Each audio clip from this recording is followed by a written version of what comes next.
జై శ్రీమన్నారాయణ. శ్రీమతే రామానుజాయ నమః.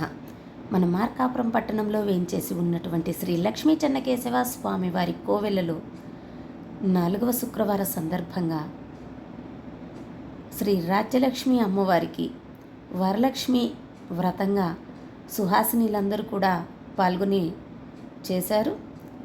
అలాగే స్వాతంత్ర దినోత్సవ సందర్భంగా కొన్ని స్వాతంత్ర సమర యోధుల విషయాలను కూడా తెలుసుకున్నాము.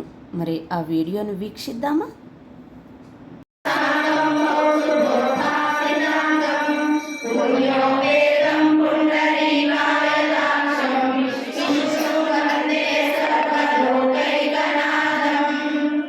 చారుమతి స్త్రీలందరూ కలిసి పూజ చేయించిన పురోహితుడికి ఈ యొక్క వాయిన దానములు దక్షిణములన్నీ కూడా ఇచ్చి ఆశీర్వాదం తీసుకొని అమ్మవారికి నివేదన చేసినటువంటి భక్ష భోజనాలన్నీ కూడా బంధువులతో సహా అందరూ కూడా ప్రసాదాన్ని స్వీకరించి వారి కోసం వచ్చినటువంటి వృక్షానికి ఇంకా ఇంటికి వెళ్తూ ఉంటారట.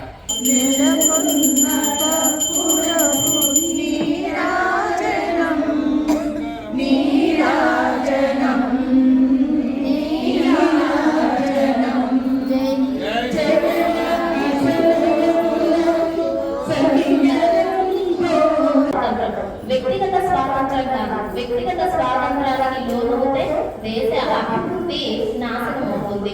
ఇక్కడ స్వాతంత్రం రావడము అంటే మన ముందు ఉన్నటువంటి పువ్వులు స్వాతంత్ర సమర యోధులు ఎన్నో కష్టాలకు ఓడ్చి మనందరికీ స్వతంత్రతని ఇచ్చారు.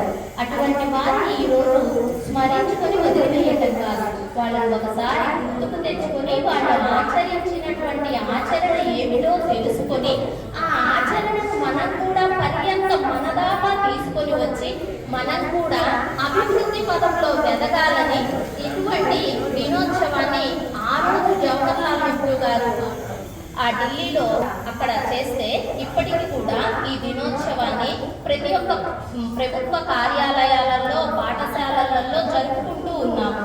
అంటే వదిలి వేయకుండా పట్టుకొని మళ్ళీ మనం అటువంటి బానిసలం కాకుండా వ్యక్తిగత స్వాతంత్రానికి లోను కాకుండా ఈ స్వేచ్ఛ అనేది సమాజానికి మానవతా దృక్పథంగా మంచి చేయాలని దేశ అభివృద్ధి ప్రగతికి ప్రతి ఒక్కళ్ళను తోడ్పడాలని మనం ఈ విధంగా జరుపుకుంటూ ఉన్నాము.